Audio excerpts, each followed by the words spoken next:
Hello, everyone, and welcome to Dungeons and Robots, a wonderful adventure that we are all going to set out on. And hopefully, by the end, our party has a successful revolution and all is well.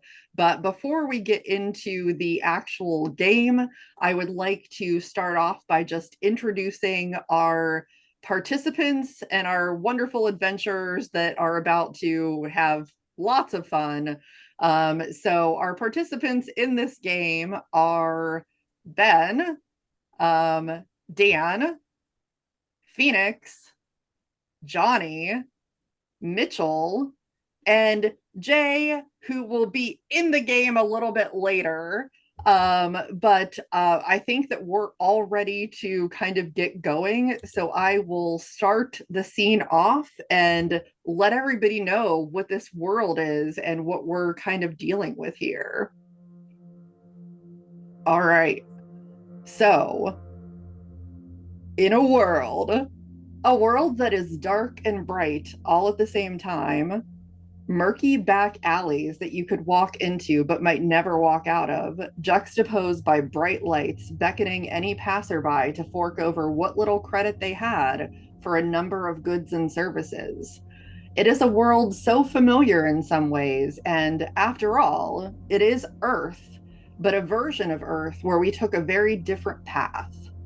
The year is 2116, and business is good in New Detroit, one of the few safe zones in what used to be the Midwest area of what used to be the United States.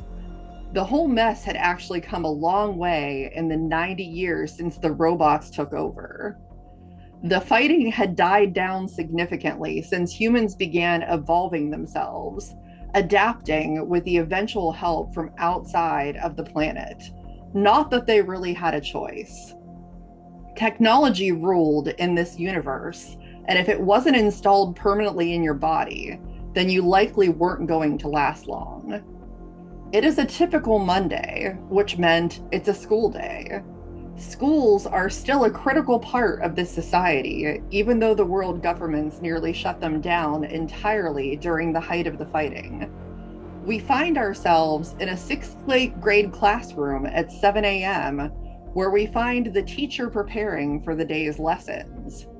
And so we come to Dan's character, Reuben Merman. So tell us about Reuben Merman. Today I'll be playing Reuben Merman. Reuben is a sixth grade things teacher. He goes, bounces around, teaches whatever subject is necessary in the school that he's in. Um, he's there's been better teachers. There are teachers who have taught better in the history of people. But he's doing his best, and he does his best to make sure the students at least feel that he's doing a great job. And he's got a he's got an eye implant of a laser pointer so that he can point at the board with his vision. Doesn't have to get up and point at things. Um, that's that's pretty much all it does for now. We'll see how we can use that. Oh Awesome. yeah, his heart's in the right place. He's doing what he can for the kids. He's if if not great at teaching all the time, he's doing his best. So you're in this classroom, and all of a sudden, the lady who runs the front desk runs into the room and she's like, Mr. Merman, I'm so sorry. There is a guy at the front desk and he is demanding to see you. I know that you're very busy and you're getting ready for class, but he just really needs to speak to you right now. He won't tell me anything other than that. I just came back here to let you know. Is it okay if I let him come back and talk to you? Oh, uh, well, I suppose so. Okay, I'm so sorry. I will let him know that it is okay for him to come back and talk to you. And so she runs off, and you're left waiting in the classroom, trying to figure out what's going on. And this guy, he's very tall, and very thin, and he has slick back hair. He seems serious, But at the same time, you don't necessarily, he doesn't give off as that he's a threat. He just seems like he's very Gotcha. serious about whatever it is that he's, coming to tell you. And so he walks in and he's like, Mr. Merman, this may be very hard for you to understand and believe, but you are vital to being able to save this world. And I really need you to come with me. You know, honestly, that makes a lot of sense. Like, I've always thought I'm pretty important. What's up? What can I do for you? I can't really explain that much now. I need to make sure that you come with me because there's a bunch of people and we all have to make sure that we get back to a time where we can actually do something about all of the robots. I understand that this may be very confusing to you, but I want to make sure that you understand the gravity of the situation. And if you could just come with me, I know you have a class to teach. I understand this is very important. The students are relying on you, but we really must go. We don't have very much time.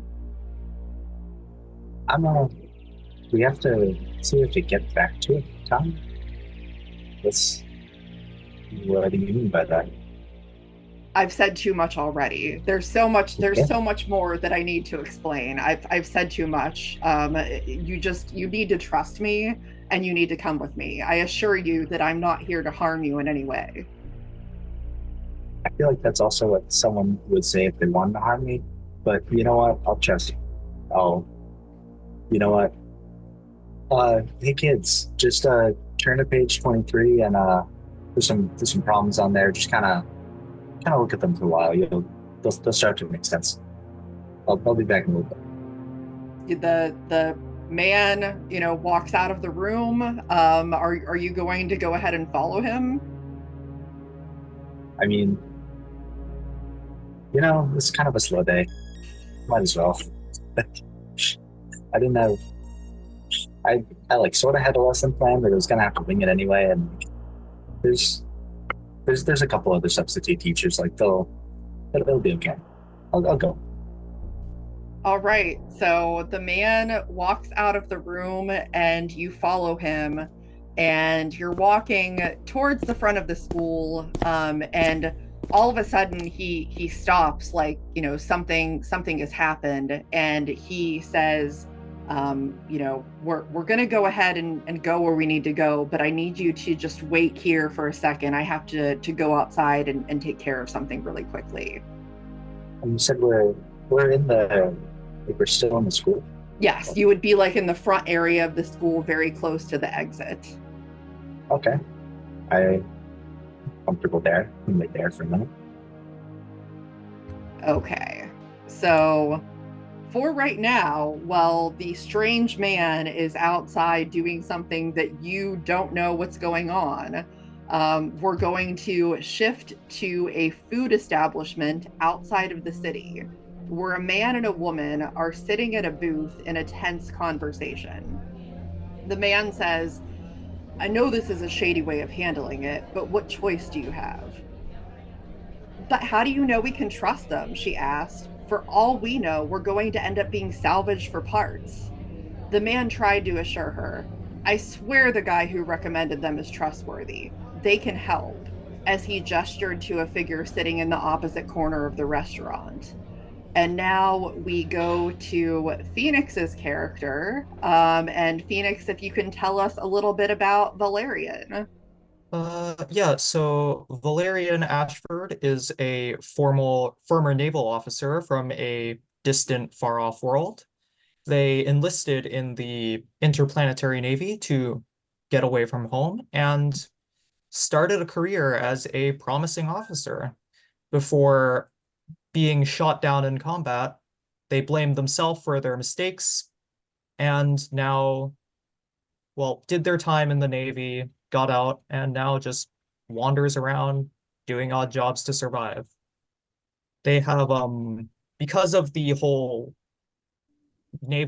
interplanetary naval ship high G maneuvers thing, They've been equipped with all the cybernetics, such as robot legs with higher G-force tolerance, a Neuralink to plug into Navy interfaces for instant data transfer, emergency life support systems, and ocular implants that detect radiation and do like the night vision thing.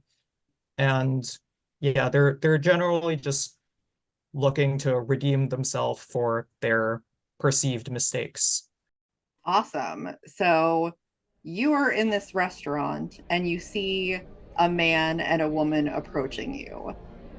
They look, pretty disheveled. Not very nice clothes. You can see that the woman has kind of a robotic leg, and there's a lot of wires and things like that coming out of it, like it's not been well taken care of.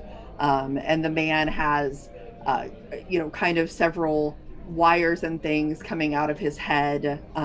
Just they don't look in very good shape. And they walk up to you, and the woman says, "I'm sorry. I know that you don't know me, but somebody told me that if I needed some help, that you were somebody that I could go to help for." All right, can I have an introduction first? Um, my name is Shalia, and I I owe a lot of money to some people that are the kind of people that you shouldn't owe money to. And they're threatening me, and I'm afraid that something's going to happen. And I need somebody to help me out, to step in to try and take care of this. I don't know where else to turn. Is there anything that you can do for me? Well, if you're looking for money, you're in the wrong place, but what's the job? I I don't know. I just need, maybe you could talk to them. Maybe you could do something to convince them to not come after me, or find some way to hide me. I don't really know. I don't know much about what you're able to do. Somebody just said that you could help me. Look, I'd love to help, but I'm gonna need a lot more information. I need to know what I'm getting myself into. these these people, I've seen what they do to other people that don't owe them what they're supposed to be owed. People, they just end up disappearing, or they end up getting found, and they're in so many pieces. And I I really don't want that to happen to me. And I just don't know what you can do. I mean, they're very scary, and I don't know how to defend myself against them. Is there anything that you can do? Well, uh, I can pull some strings, see what I can find. Thank you. Anything that you can do, I appreciate it. I am usually not too far from here. If you can just let me know once you find out. I'm going to try and lay low just so that they can't find me. But anything you can do, I truly appreciate it, and I will try and pay you back in any way that I can. All right, works for me. I So can't promise everything, but we'll see.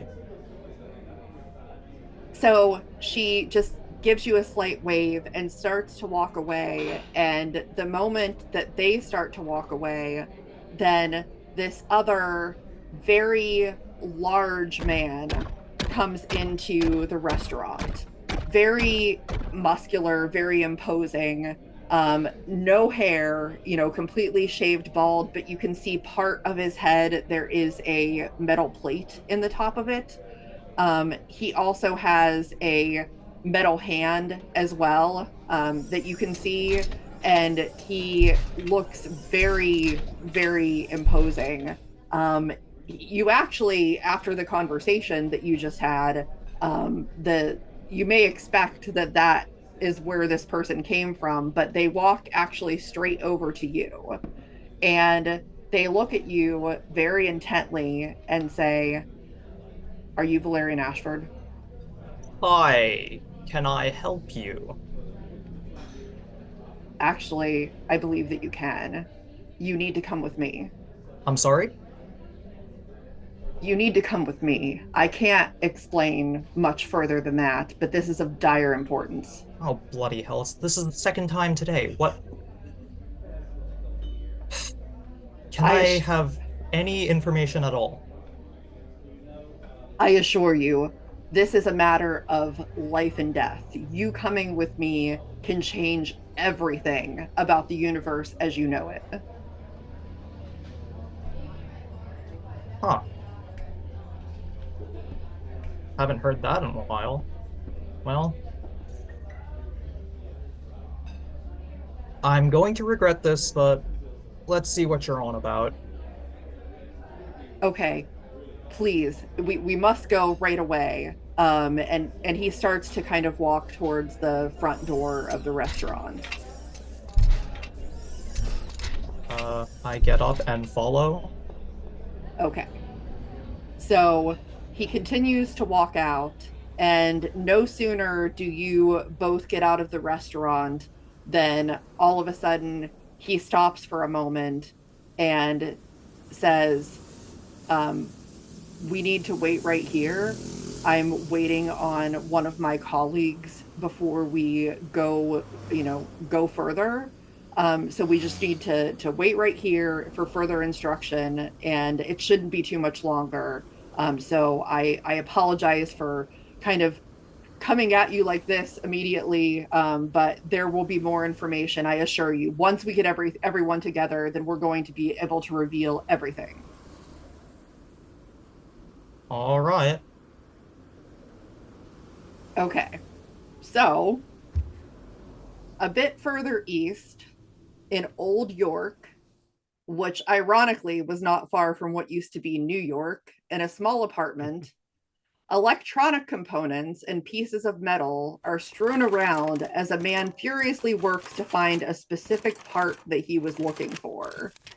There are some smaller robots that are kind of moving about a bit.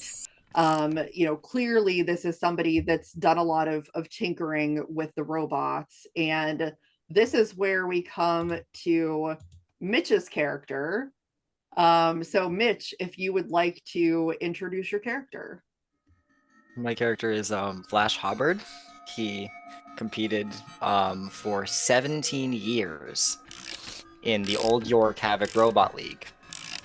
And he was forced into medical retirement when he uh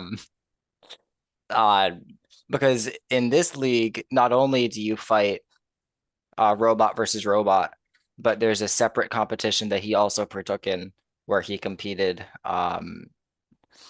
robotic alterations to your body, and you would go and fight other people who have altered their body robotically. And he was stabbed in the eye, unfortunately. Someone had a big spike right into his eye. His vision was impaired for his life, could not continue to compete. And he was recruited into this mercenary organization called the Stamina Rebellion. And they ever since he's been just a huge asset. I should also mention he's really short, like 4 feet tall. And so, but he feels that he can use his experience in the robotics world to help other people get freedom. All right. Well, as you're in your apartment and you're messing around with this particular robot that you're working on, one of the robots, the smaller robots that's in your apartment, kind of speaks up and says, "Hey, Flash, what are you doing there?" I'm soldering a speed controller. I shorted it. Are you sure that's the right thing to do? Yes. And then I'm gonna keep soldering, and then it's just gonna blow up in my hands. No. And then I'm just gonna grab an FS2A receiver. Say, oh, maybe I should use this instead. And then I find out that I had just plugged my receiver directly into my battery. So I'm obviously very stressed out, kind of, all over the place at this point. Yakety, go fetch me a cold bottle of water, will ya? I'm gonna like kind of shoo him away. And so one of the other robots that's in there with you says, and you see, this is why the robots took over. This is the exact reason why the robots took over. It's shenanigans like this. Shut your mouth, Spartan. You spoke when you're spoken to. You just watch. One of these days, I'm gonna leave and I'm gonna make something of myself. So you better watch what you say to me. I'm gonna go over and I'm gonna snip his weapon belt. Well, Spartan's not very happy with this and just kind of scuffles off a little bit. But then as you're doing this, you hear a knock at the door. I'm gonna put down my soldering iron, and then I'm going to call over my personal assistant robot, Flying Purple People Eater, have him go answer the door, and then I just sit right back down and go back to what I'm doing, kind of not caring too much about it. Well, Flying Purple People Eater answers the door, and you see the door kind of swing open, and some like hunched over person with a hood on. You can't even see their face. They seem very, very shady and stuff like that. And you just hear them like kind of in a low, like growl, whisperish type of voice be like, hey, is this where I can find Flash Hubbard? Who's asking? I'm involved with a top secret combat robot fighting league, and it's underground and nobody knows about it. And I had to come here because you have to go to it. Like, you have to compete in this. And I just have to be very secret because I could get in a lot of trouble for telling you this. What's the prize money? What do I get if I win? The prize money. There's so much prize money. I don't know the exact amount, but there's a lot of prize money. And also, if you win, then all of the big bots, the big ones that are ruling everything, they're gonna leave you alone. You'll be able to live your life and they won't touch you. All right, one more question. I'm intrigued, but what's the shuffler bonus? The shuffler bonus? What are you talking about? We don't have no shuffler bonus. This is a fight to the death league. It's underground. Thank God. Let's go. Take me there now. And I'm gonna like snap my fingers, and every robot in the room is just gonna kind of like come around my feet, and then they're all gonna walk in the direction I'm walking as I walk closer to this man. Where is this robot fighting league? It's a secret, but if you follow me, we'll be able to get there. Let's go. All right, so he starts walking out of the apartment building, and you start to follow him. And you get outside and you kind of start walking in one direction and following along. And so in the meantime, while you are doing that, slightly off planet, a spaceship drifted nearby, not currently with any specific purpose. Its occupant was waiting for something, but seemed very ready to leap into action the moment it seemed necessary. There's, all kinds of various equipment. There's some weapons. There's, different things that are there in the spaceship. This person seems very purposeful. And so now we come to Ben's character. So Ben, if you would like to introduce your character. Yeah, sure. So I'm playing Xandri Single Pitch. He is a gnome, effectively, in the kind of D&D kind of tinkery type sense. Once, a very, very long time ago, he was a warlord, but he got struck down, like cut in half Darth Maul style. He was very, very close to death and got saved by some very kind, loving people. who nursed him back to health, found some money somewhere to build him some robot legs so that he could get around and also, not die from blood loss from being cut in half.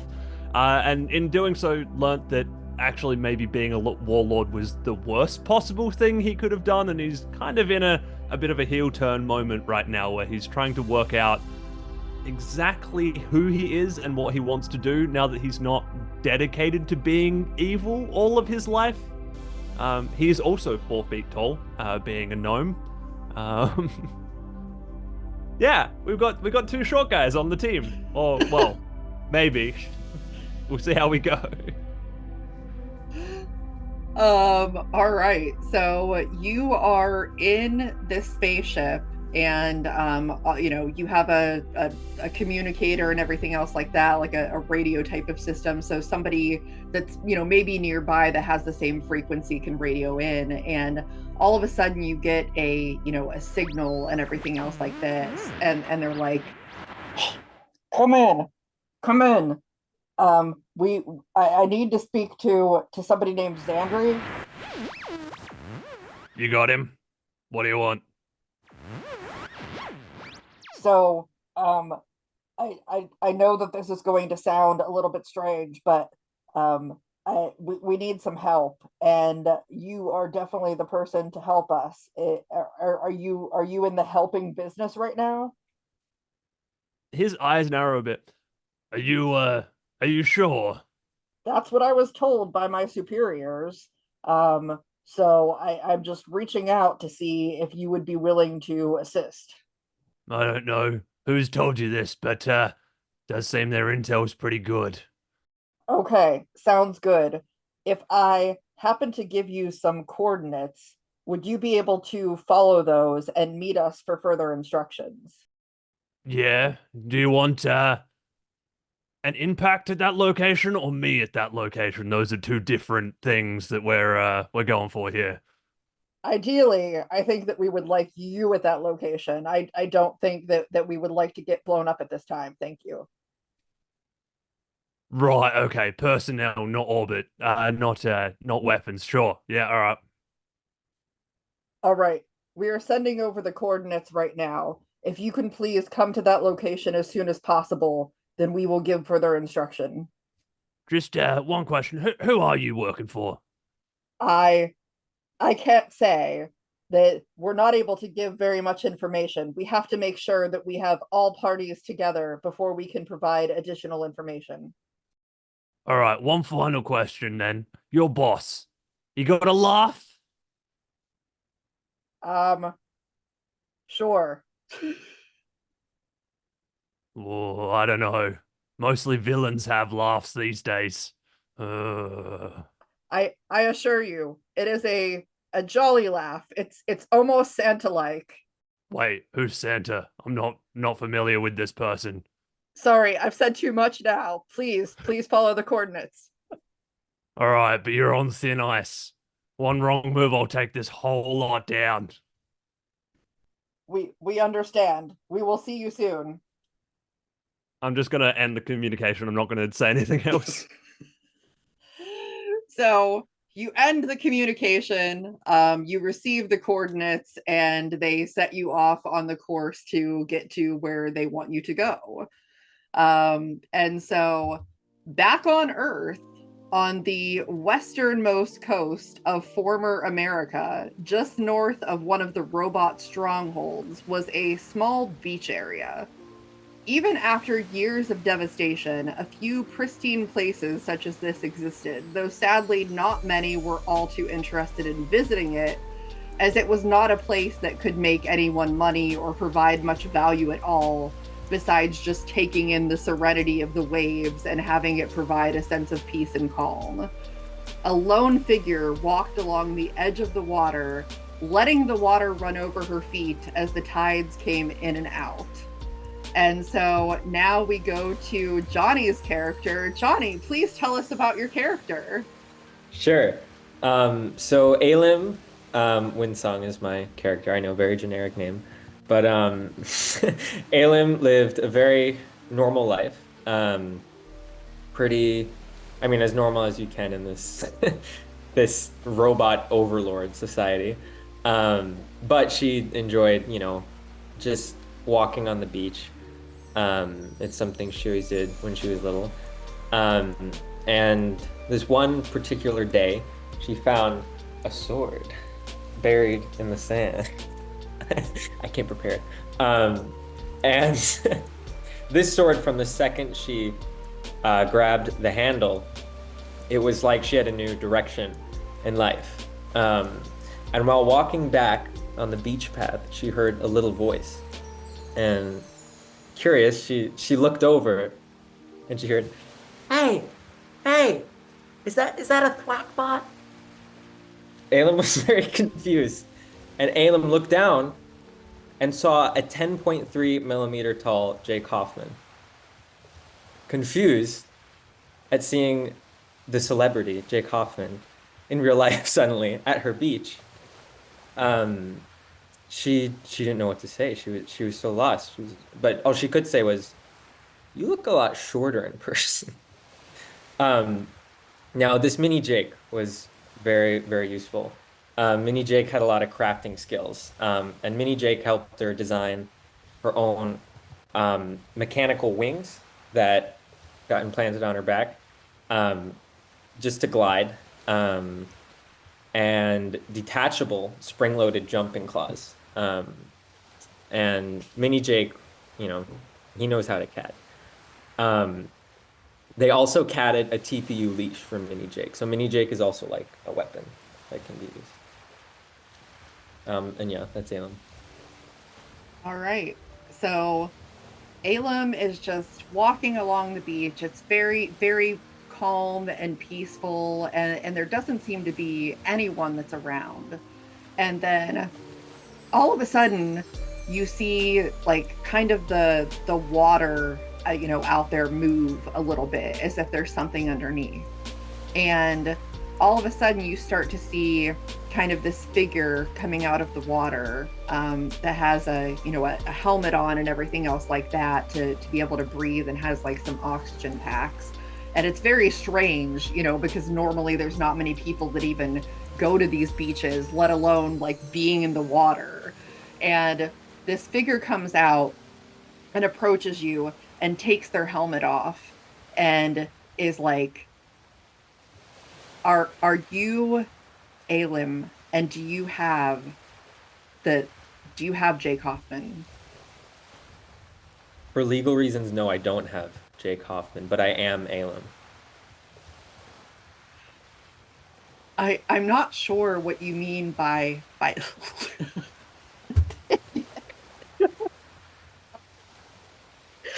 okay. Getting my composure. This is going to be the hardest part of this. This is going to be the most difficult part of this. Um, I'm not sure what you mean by legal reasons. I mean, you do have a sword that contains Jake Kaufman, correct? Um, Depends. Who are you? I am part of an organization that is dedicated to changing the course of our current reality. What? Why are you here? Well, first let me ask you, you love being able to go to the beach and, have these nice calm places that are free of robots fighting and robots trying to come after you. I mean, am I right about that? Yeah, that is true. Especially, it's a little hard now because even the water is green now. So the reason why I'm saying this is because we may have a way to prevent all of this from ever happening. And you and Jake Hoffman are part of the keys to making this undone. Does If I undo and change the course of history for the better, do I get to keep Mini Jake? We can talk about that. Can you give me a probability? I would say the probability is slightly more than mid. I'm in. I'm in. And I launch Mini Jake out of my hilt, and he hits you in the face.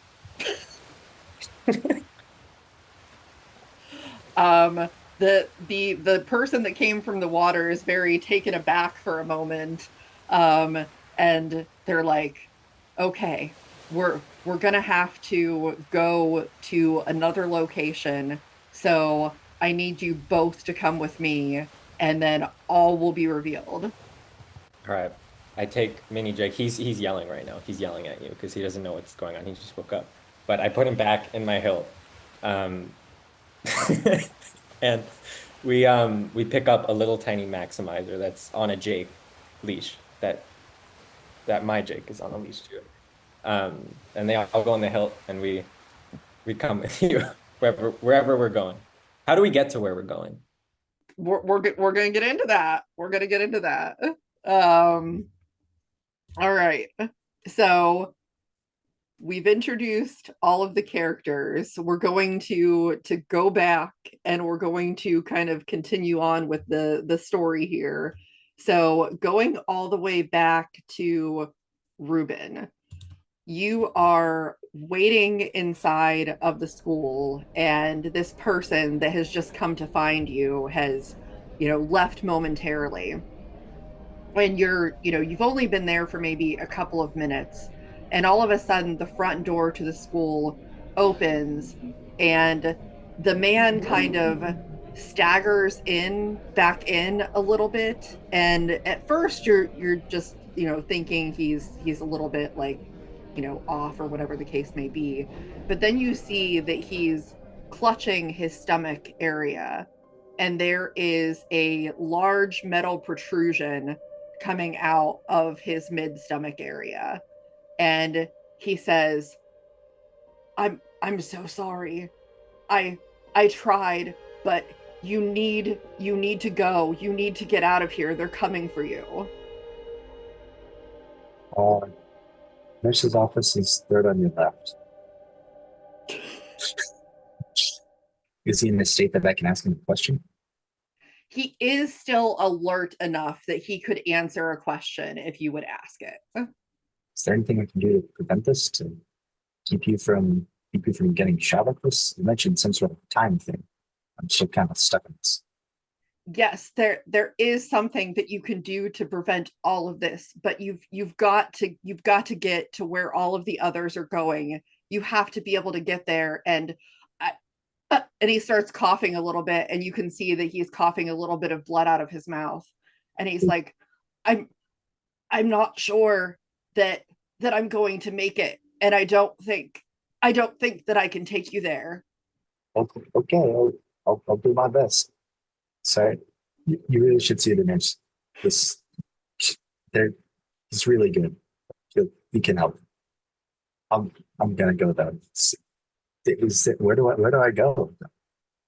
I and he's coughing a little bit more, and he's like, I'm I'm not sure that the nurse can do anything for me now. Oh, you Um, say that now.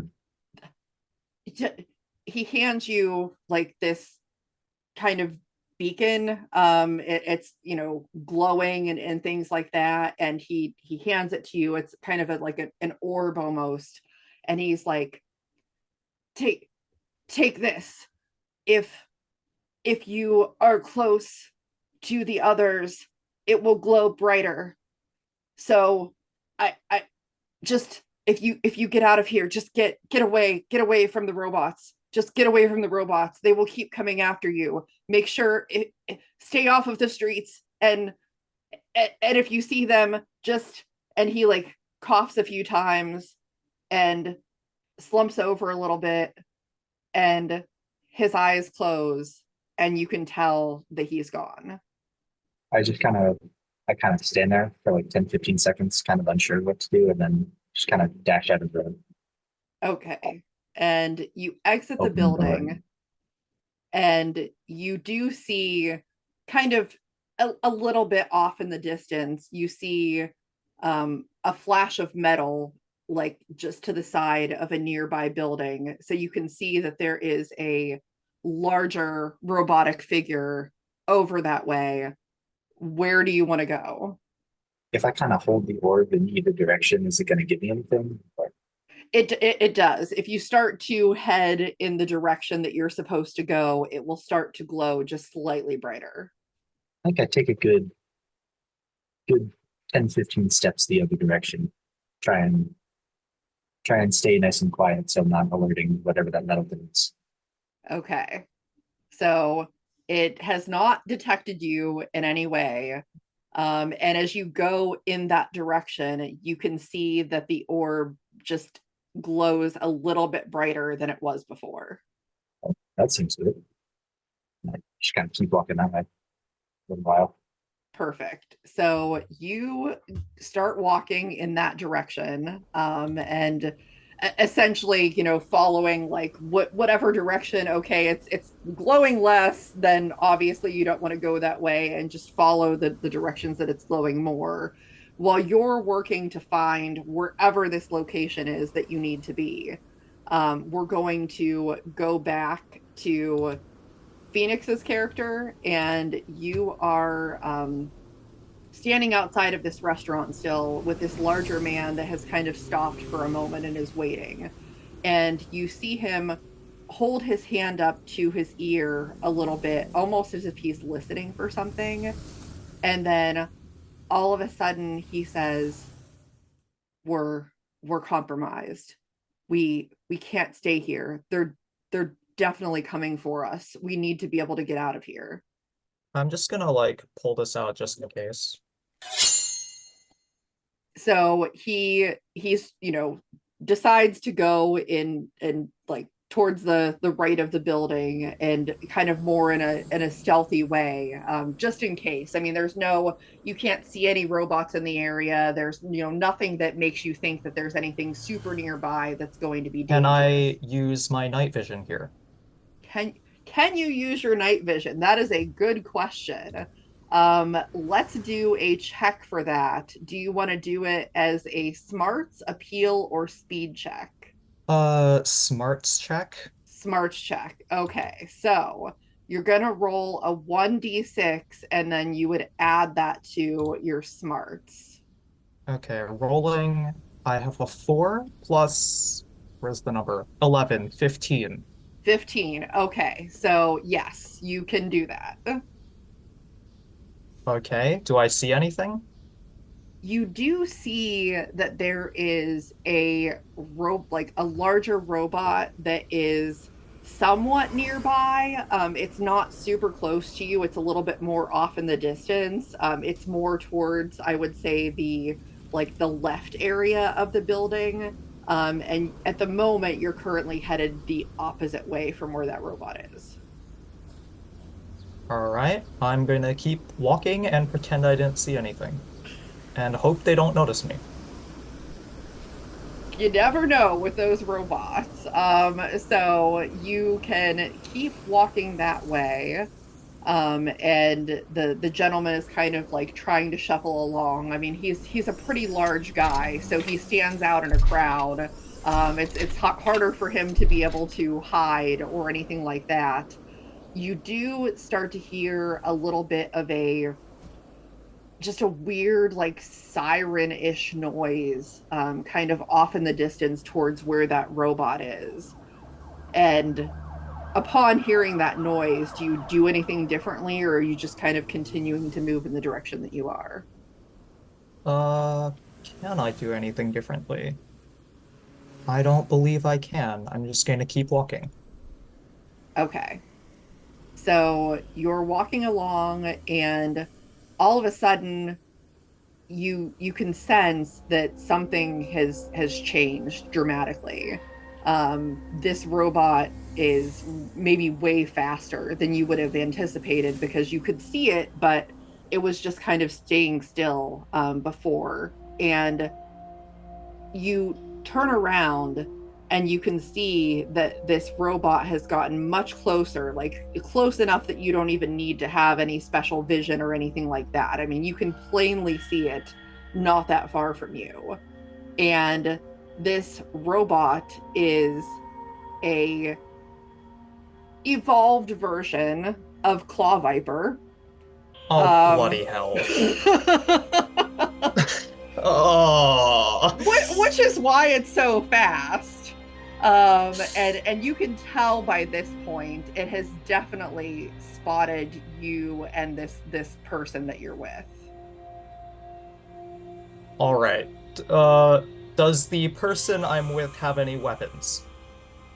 He does have kind of like a laser type of gun. All right, Um, that works. yeah. Uh, I can detect radiation. Can I check if there's a reactor I can target? You could do that. Do you want to use your smarts for that as well? Yes. Okay, so let's do the D6 roll with the smarts. Okay. Rolling again. 2 plus 11, 13. 13. Okay. So with a 13, you can't tell for certain whether there is a reactor, but you get a general sense that there are some weaknesses on this robot, on this sentient robot that you might be able to target, but you just can't tell specifically where. All right. So like I know so I just know they exist. Yes. Great. Uh, and I can't outrun this. It's Claw Viper, so you can't outrun it. Okay. Combat it is. I'm gonna turn to the guy and like say, all right, I think if you get a good enough shot, we can get ourselves out of here. Uh, I'm going to need you to aim in between the grabber arms. Okay, so the guy kind of stands in front of you, almost as if he's protecting you, and gets his gun out and goes to shoot in between the grabber arms of the sentient claw viper. And he is able to shoot, but it doesn't really seem to do any damage. And the interesting thing that you're noticing is that the the robot hasn't really noticed you so much. It seems very fixed on the man that you're with. Interesting. Uh, well, my options are limited. All I have is this thing. Hmm. Can I ask the guy to target a wheel this time? You can ask him to target a wheel. And so he goes to do that and shoots at the wheel. And the moment that he does that, the sentient claw viper just picks up enough speed, and one of its forks impales the man right in the knee. And he lets out a scream. And at this point, again, the robot does not really seem very interested in you at the moment. It is very much wanting to go after this man. And the man turns to you and says, you need to get away while you still can. You need to get out of here. Difficult decisions. So just to clarify, the robot is distracted by this guy, right? Yes. And let's say there is a nuclear reactor on board, and I manage to stab it. Does it explode? That is a good question. You need to figure out where it is first. Okay. I would like to examine the robot again while it is busy. While it is busy. Okay. You know what? I'll go ahead and let you examine it because you already have. So I'll let you do that. I'm not even going to make you roll for it. I'll let you do that. And do I find anything of value? So you can tell that there is some type of like energy related device, like something that is providing significant power to this robot. You can visibly see it kind of inside. It's not very easy to get to, but you could get to it potentially. You don't know for sure what it is, only that it is definitely providing a lot of energy to the robot. So where am I supposed to go exactly? So your character is still standing behind the other man. You're still standing behind him as he's standing there with his knee kind of impaled by the forks of Claw Viper. So like, where's my character supposed to be going? Is the So question. okay, that's yes. So you mean like as far as the location that you need to get Yes. to. Got it. So you would need to ask the guy for him to be able to give you more information. Okay. I will ask him while he's still alive. Probably a good idea. um, so yeah, so you ask him, where is it that he needs to get to? And the guy says, I don't think that I can quite explain to you or tell you, Oh, but bloody hell, I not I this I nonsense have again. I have I have something here that I can give to you. And he also hands you one of these glowing orbs, and he explains how they work to you, and he says, you know, this this will glow more. It will glow brighter the closer you are to the destination that you need to go to, but you need to get there quickly because they're going to keep sending them, and eventually they're going to figure it all out. I am going to do the courageous thing and advance away from the robot. Are you going to take the orb with you? Oh, yes. And can I take his gun too? You can. He will let you have the gun. I mean, he's not really in a position to do anything with it right now. I think he's accepted his fate. I don't know who you are, mate, but I'll do my best. And I will courageously run away with my newfound items. Okay. That's the smart play. That is definitely the smart play. And so then we go back to Old York, and go back to Flash and this hooded guy that is, very, very shady about the Robot League. And so you are continuing to follow him, and he's very like twitchy and nervous, and it may be a little bit of off-putting, like as far as not knowing what his intentions are, but he's leading you somewhere. Are you just going to continue to follow him, or do you have more questions for him? So tell me, what kind of robots fight in this league? Is it standard rules? Is it no holds barred? What kind of bots are we talking? We're talking about some very dangerous bots. Like I said, it's to the death. Hmm. And who runs this event, may I ask?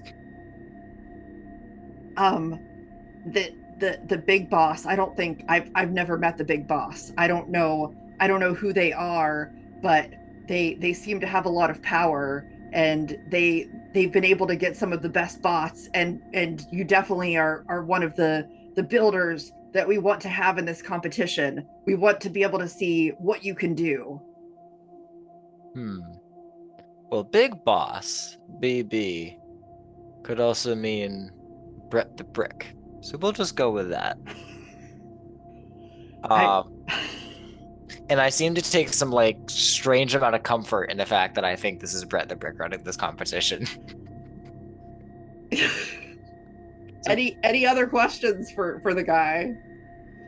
at this point, I'm just going to go, and as we're walking, I have this big like crowd of robots kind of following me. They've learned to follow me wherever I go, and so I'm going to basically do a roll call. All right, synthesis, and then you're gonna get like that middle school style here.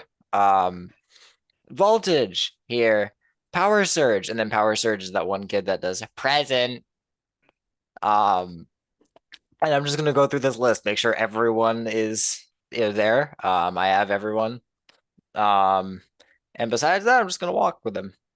And as you're doing the roll call and calling out to all of your robots, the the person in the hood looks nervously back and is like, that those robots, they listen to you. Yes. Are are you sure? Are you sure that they would not turn on you? Mm, probably not. That's what they said in the old days. They didn't think that this would ever happen. They thought that the bots would listen. So I just be a little careful. There's people out there looking for people like you, and you never know. Those robots, they might be alerting somebody right now. Whatever happens, happens. I'll be fine. I got this big old gun with me, and I'm gonna like hold up my big minigun. It's like comically large. Um, and I have like just an absurd amount of ammo on me. It's very impractical.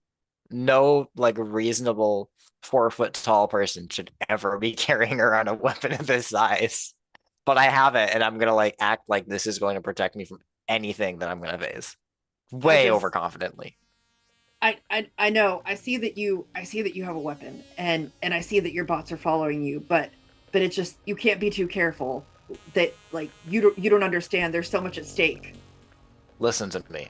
All, and I mean all of these robots have passed the ONHRL's failsafe test. I will be fine.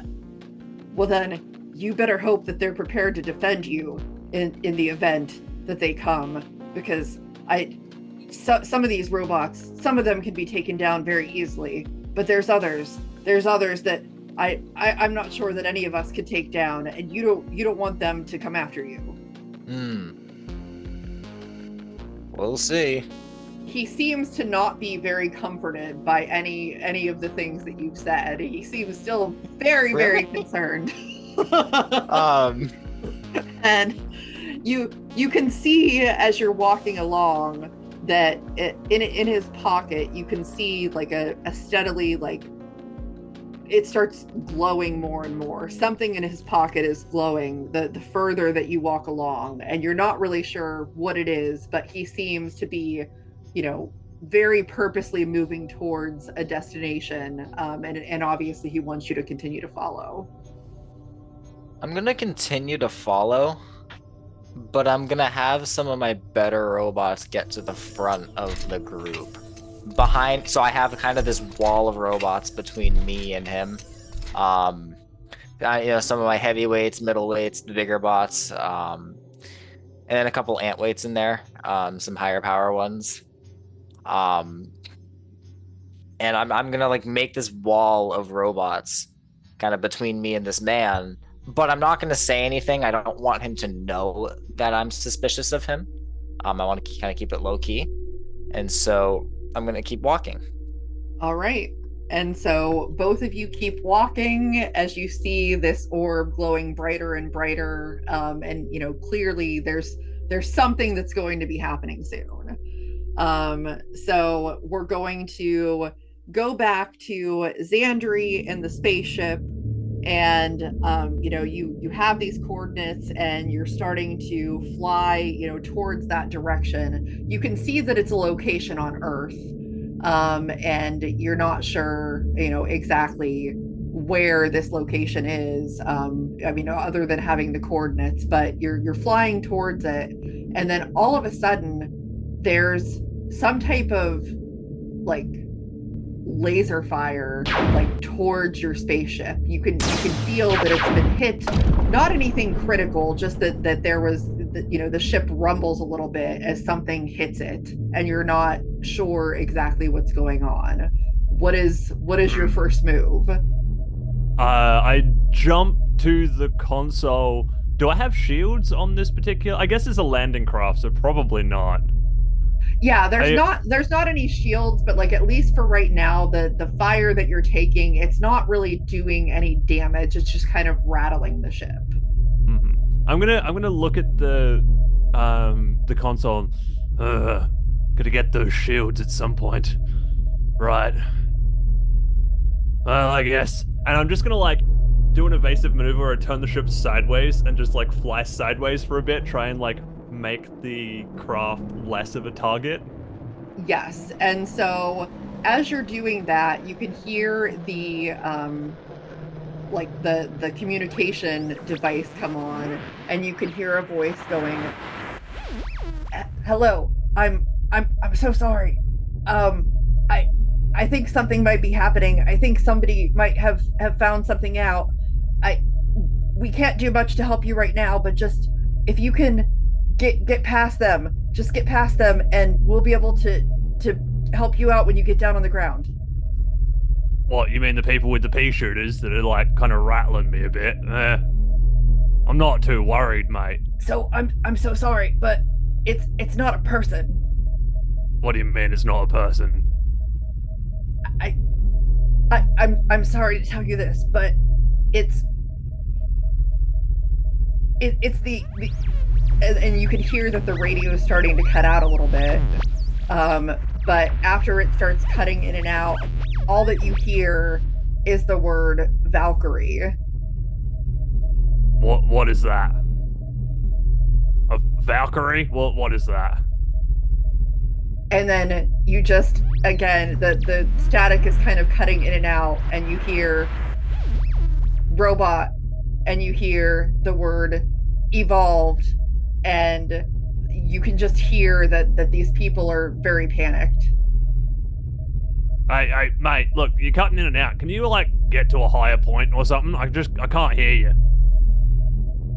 So for a few minutes you just hear static, but you are still getting these like side glancing blows of these like laser fire coming at you. Okay. I think I might like do a roll, like flick around a bit, try and avoid some of this fire if I can. Okay, so if you're going to do some type of evasive maneuver, do you want to do that as a smarts appeal or speed check? I would think speed check doing as an evasive maneuver. Yes, I would So- think speed makes the most sense. So do a d6 roll added to your speed. Okay. That is a 2 plus 11, so 13. That's pretty decent. You are able to avoid a couple of shots, but they're still on you. So you haven't really been able to shake them. You've just been able to avoid a little bit of it. And so what do you want to do next? You are getting like more close to your destination, but you're still obviously kind of in space fighting with this AI evolved Valkyrie.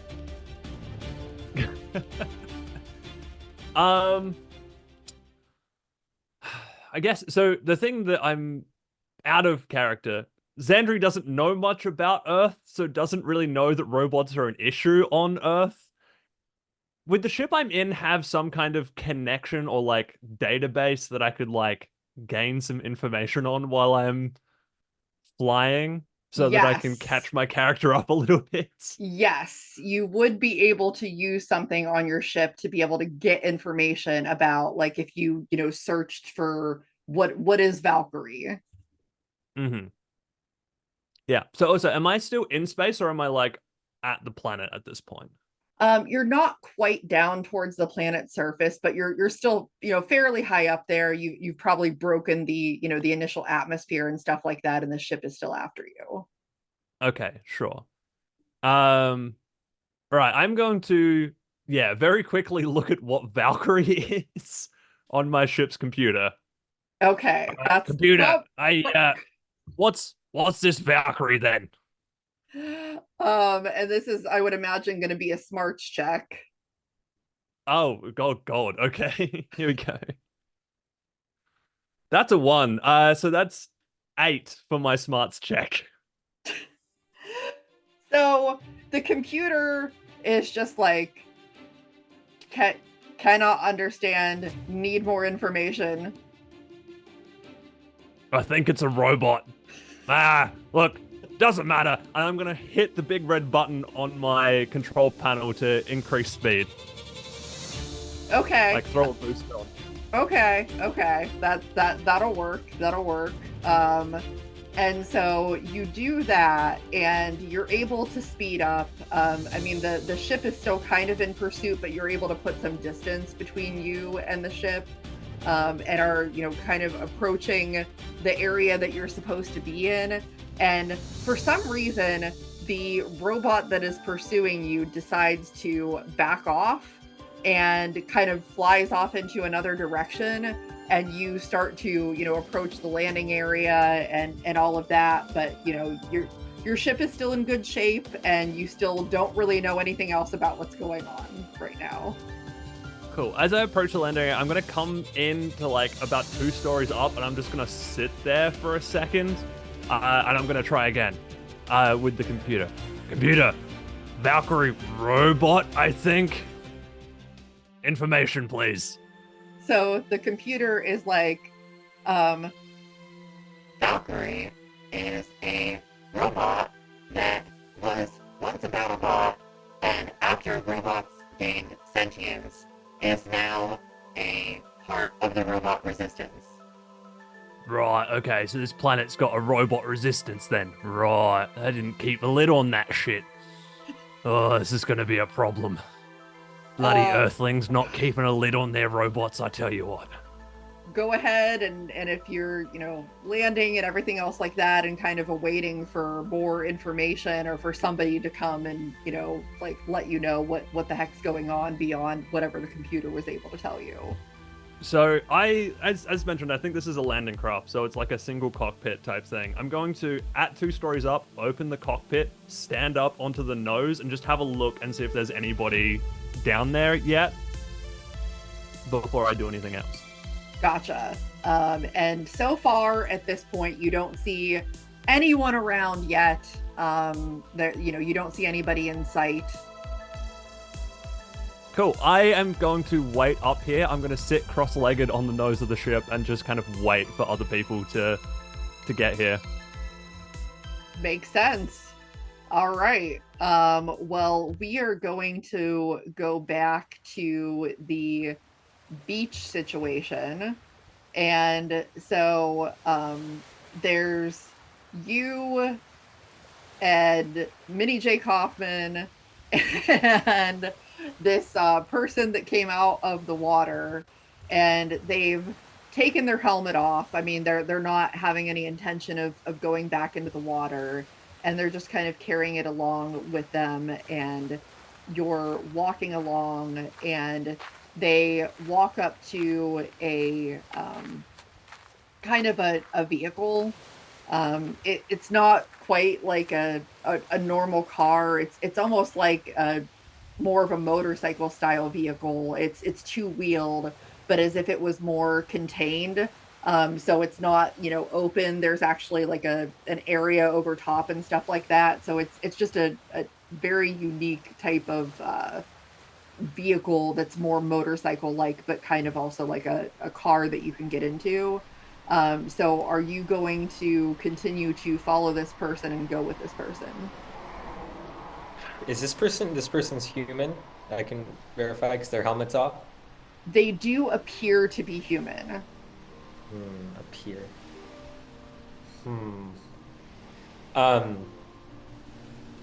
Do I need to like roll to eject Mini Jake, or is that because that's part of my inventory? In a combat situation, yes. If you're just doing it because you want to for fun, that's fine. Okay. Well, I take my sword. I accidentally break the windshield of the vehicle, which is unfortunate as I swing it. But I eject Mini Jake with Mini Maximizer. And can they secretly run like some, I don't know, inspection on, because they're pretty smart. It's Jake. So can he like secretly give me info on if this person is, has some like shady background or is, some, I don't know, criminal that's well known? You can do a smarts check, which would be a d6 roll plus your smarts. Okay, I'm gonna do that. Okay. It's a 6. So you rolled a 6 and then you have a 7 in Yep. smarts. So So it's a 13. So, Jake kind of looks over this person and tries to analyze them, is not really able to glean a lot of information. He can tell that they are not a threat to you, but not much more than that. Okay. Okay. Um, and this person is asking me to get in the vehicle? Yes, they are asking you to get in the vehicle with the sword and Mini Jake. Where are we going? That's what I'm asking. Well, I have to tell you, we are a little ways from the place that we need to go to. Everyone else that we're meeting is quite a bit closer to this location. So that is why we have to take this vehicle. This vehicle is very fast and it can get us there much quicker, but we have to go now because they've already started to find everybody. Who has started to find everybody? Well, the robots, of course. Uh, well, I take Mini Jake and Mini Maximizer, throw him back into the hill. He's protesting, but his voice isn't too loud. And put the sword on my back, hop into this, motorbike slash car vehicle. Um, yeah, I'm ready. I'm ready to to head to the secret location. All right. So the person gets in the driver's seat area and starts up the vehicle, and it takes off very fast. Way faster than most of the vehicles out there that you can imagine. And you're kind of speeding along, and all of a sudden, just you feel something hit the bike ever so slightly. And it kind of wiggles a little bit, but she's able to keep it on track. And you're continuing to go along, and all of a sudden in the middle of the road ahead of you, you see a rather large robot. But you don't know anything about this robot yet. You just can see that it's a large robot. So I see some silhouette. Yes, you can see some silhouette in the distance ahead of you, and she's starting to slow down a bit, because she obviously doesn't want to run into it. I ask, is this where we're going? Is this the person we're meeting?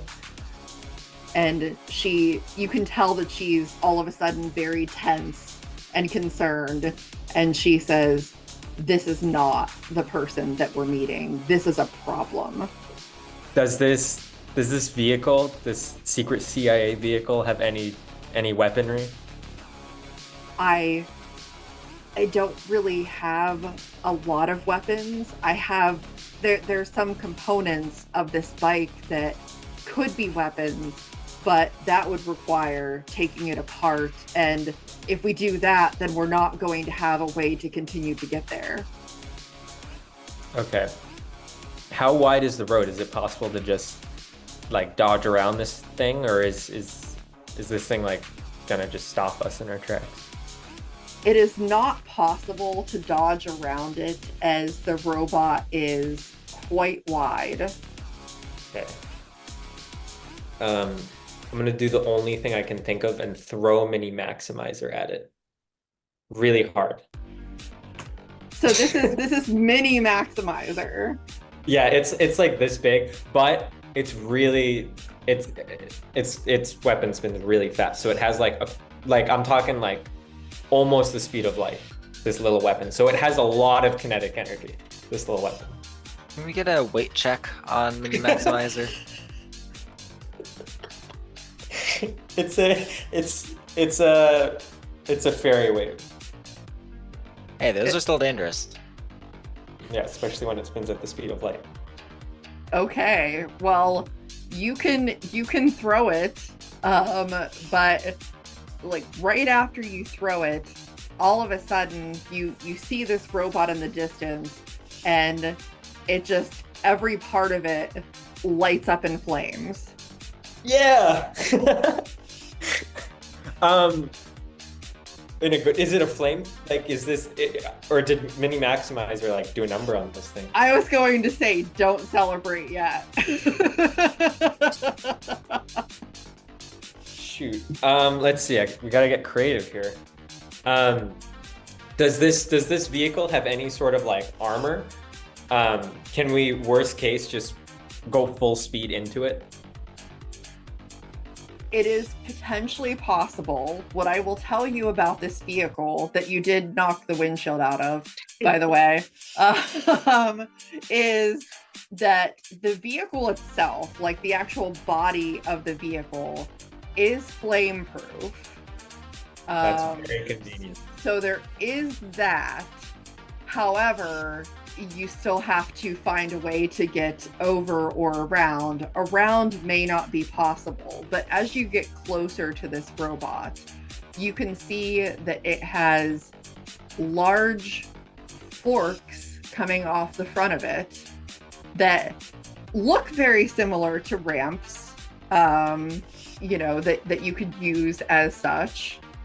And you just hear the person that you're with shudder for a moment because she recognizes this robot.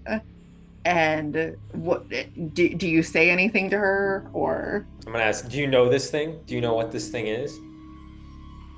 She's like, I'm sorry to say that I do. Can you tell me? She says, this is the robot that it destroyed my entire city.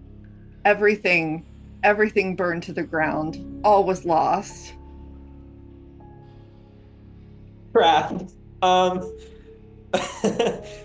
You know what? I'm so sorry to hear that. Did you notice did your city have any sort of like police or military, or any sort of defense that tried to fight this thing? Or was it just taken? They did, but the flames were just too hot. There was absolutely nothing that they could do. Have you not ever heard of this robot? No, I've been on the beach. I'm sorry. I can't say that it normally comes this close to water. After all, that is what could defeat it potentially. But this is the AI evolved version of a robot named Clyde. I just lost to them. Okay. I have an idea. I suggest, because it's still flaming, right? We should reverse slowly as possible to draw as much time as possible so that this robot will heat up more and more with time because it's still shooting fire. So hopefully it'll heat itself up. That's a strategy. So you do start to back away, but this larger sentient version of Clyde starts slowly advancing towards you. All right. Can Mini Drake drive? Can Mini Jake drive? He's very skilled driving. He's very skilled at driving? Yeah, he's really good. Do a speed check. Okay. I was gonna say, we're gonna consider Mini Jake to be a separate character from Johnny, or No, I'm gonna go ahead and let him use the same right. like physical checks and stuff. Okay. 2 +7, 9. That's not really Okay, maybe we great. don't let Mini Jake try. Maybe we won't let that.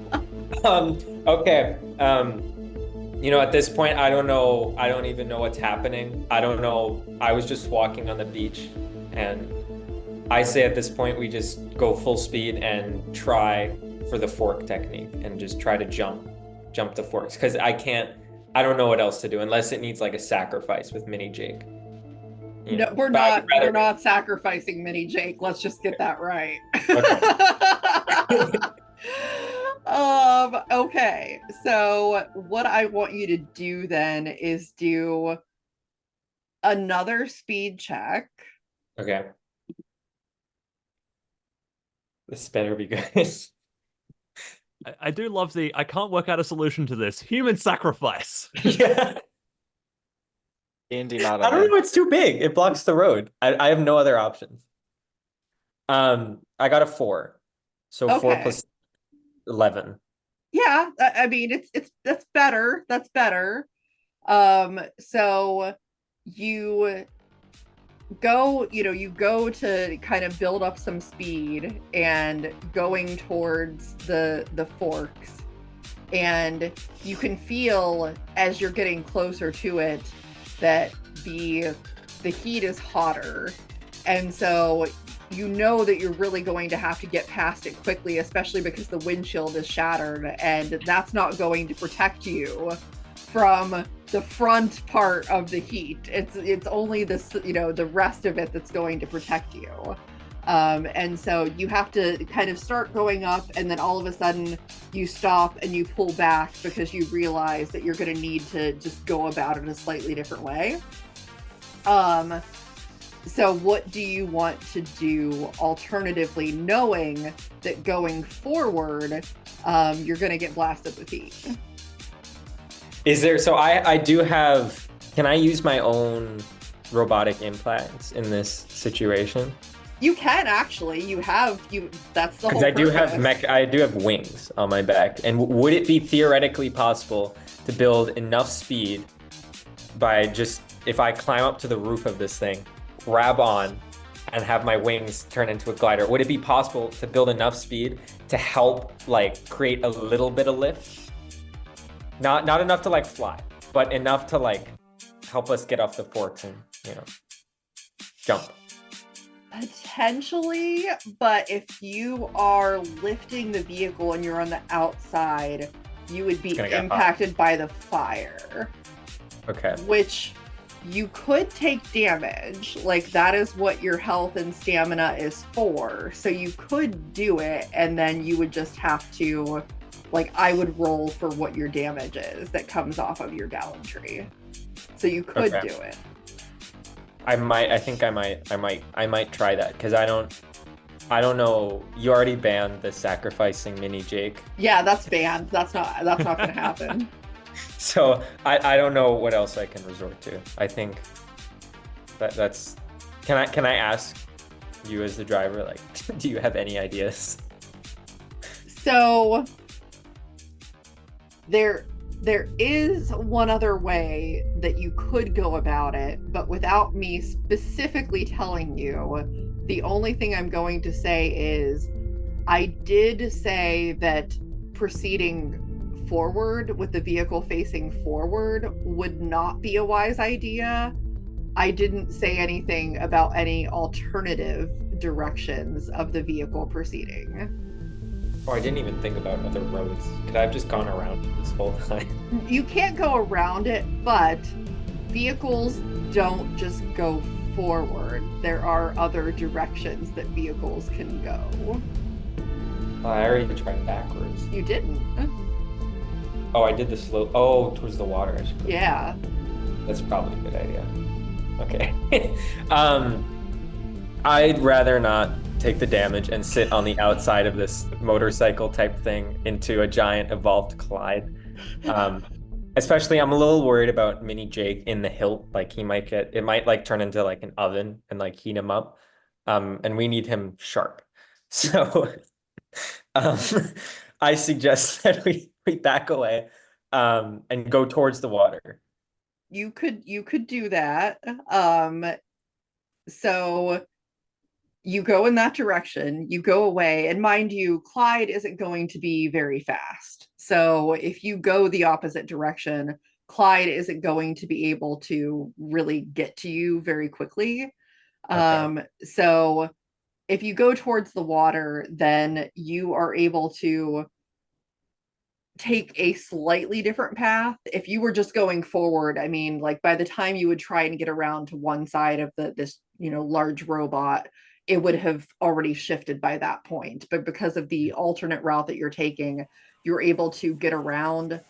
You can see the robot trying to, Clyde is shifting a bit to try and pursue you, but that gives you enough leverage to go around towards the shore and just get around it and then continue proceeding forward past it.